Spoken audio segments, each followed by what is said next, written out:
concerned, but what I was going to give a talk about, not too sure what sort of focus would be. I knew I'd be presenting to basically a bunch of people who perhaps don't really understand what Buddhism is, what the tenets of Buddhism are, and then possibly how those beliefs that we have in Buddhism might actually play a role in HIV prevention and also care for the sick. Would I be correct in that assumption? Does anyone sort of have an idea of, if I was to say what the Four Noble Truths are and the Eightfold Noble Path, do you have any idea? No? All right. I was listening to Carol's talk, obviously, and I was actually quite struck about how relevant it actually is for me to be talking about it, given the number of increasing infections that are occurring in young men coming from the Southeast Asian area, which of course is in a number of places dominated by Buddhism. I actually thought coming here today that wouldn't really have much relevance. I was thinking of the sub-Saharan Africa region. I think we're not really over there. How does it kind of sort of affect us? And I think maybe it's more to do with people in Victoria. And it sort of really struck me just how much we're sort of needed to be out there involved in the one community, trying to help and support these people in their education and understanding of the risks of HIV, and also in the care of patients as well. Also, while listening to Stephen have a bit of a chat about the structure of Anglicanism worldwide, it also sort of hit me a little bit too in regards to Buddhism and our structure. Essentially, there is none. There is no governing body in Buddhism. There is no overarching central committee that has authority on temples, on priests. Buddhism is a religion that is basically incredibly localized. You might have particular lineages that certainly in Asian countries people might be associated with. As an example, I belong to the Soto Zen school of Buddhism, which is found primarily in Japan. It also is found in similar forms in China, which is where it originated from, and also in Korea, but they have no link. They're not connected in any way.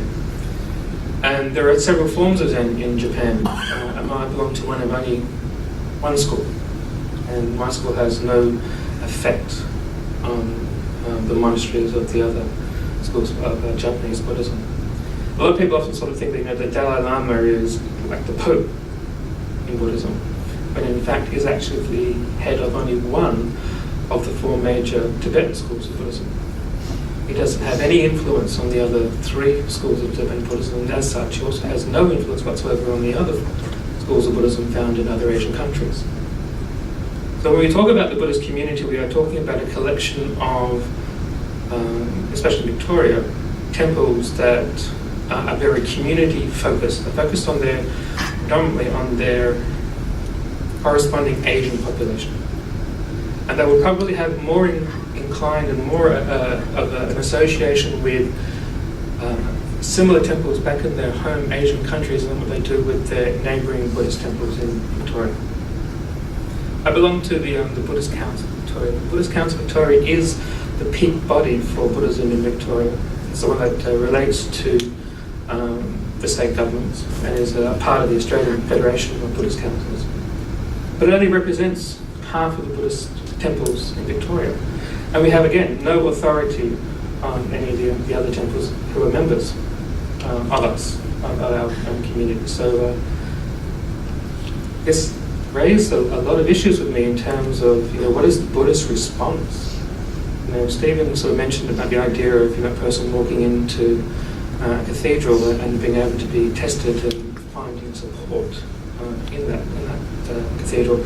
And I was sitting there, I was wondering, is there even a possibility of that happening in a Buddhist temple? And my uneducated guess answer on that is no, it wouldn't be possible. So we're coming here today, we're very much on the back foot in being able to provide support to our community.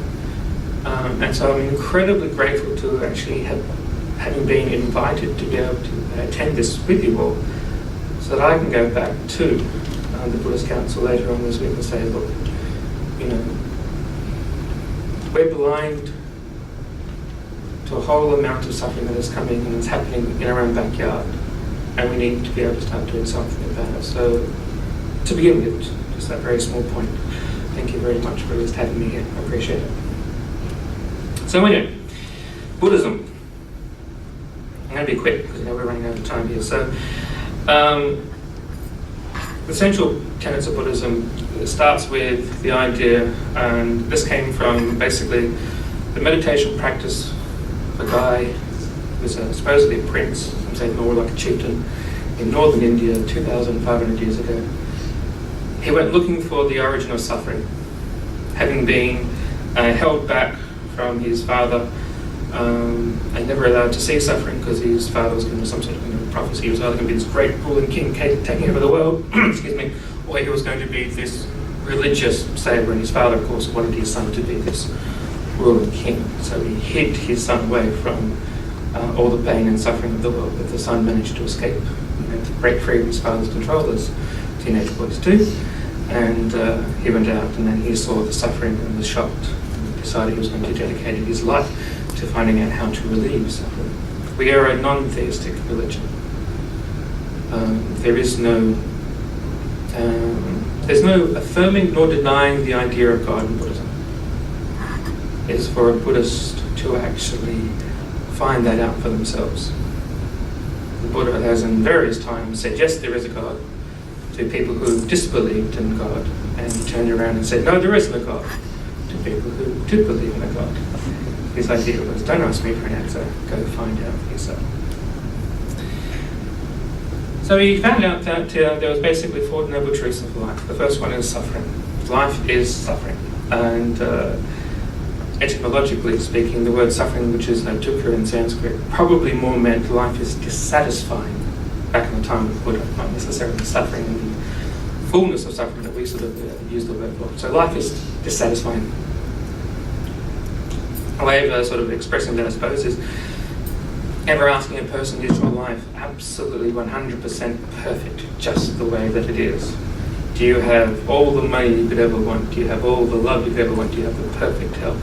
And invariably people pause and want to say yes, but there's always, that probably could do with paying off the mortgage a lot faster, or, having a bit of an issue with my knee at the moment, it's giving me jip,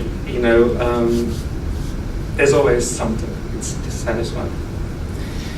There's a cause for this dissatisfaction, which has to do with the ego, the mind, how the mind actually sees the world, how the mind actually sees, falsely, a separation between itself and the rest of the environment, including other people. There is the third noble truth, a way of ending suffering. And the fourth noble truth is what's called the Eightfold Noble Path, leading to the end of suffering. I'm not really going to go into these in too much details, but the Eightfold Noble Path, first one is right understanding, to be able to actually see correctly the way reality actually is. Right thoughts, right speech, right actions, right livelihood, right effort, right mindfulness, and right concentration. I'll come back to these a little bit because they actually play a part in exactly how we then go about looking at prevention and also treating the patients as well. There are 3 main sects of Buddhism. I've heard them mentioned in my introduction. The first one is the Theravada, which is found in primarily Southeast Asia, looking at Sri Lanka, Thailand, Laos, Cambodia, Myanmar. This is you probably wouldn't, if you saw me walking down the street, you probably wouldn't necessarily think that I was a Buddhist monastic. The bald head might give it away, but the robes are probably something quite new for you to actually see. But you'd be more familiar with the guys with the more obviously darker complexion, but also wrapped in bright orange robes. Yeah, these are your Theravadins to a certain extent. The robe colour does change a little bit country to country, but primarily that's the type of monastic you're looking at. You probably would know the understanding of a Tibetan person if you saw them in their saffron and